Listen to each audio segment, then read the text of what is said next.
Here we've got Nokia 7.2, and let me show you how to change wallpaper on the following device. So at first let's open list of all apps, then find and select the settings, go to display then, and click on wallpaper. And now it's time to select the source that you would like to choose your wallpaper from.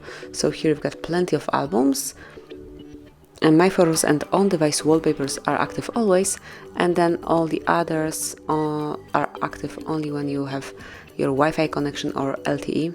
It actually doesn't matter, but you have to have the network connected. And let me pick, for example, textures. Let me choose something from this album, and we can pick this picture. So here it is. If you would like to apply it as your wallpaper, just tap on Set Wallpaper, and finally decide if you want this picture to cover just your home screen, your lock screen, or both of them. And I will pick both. And that's it. As you can see, from now on you've got brand new wallpaper, and also your lock screen is covered with this picture.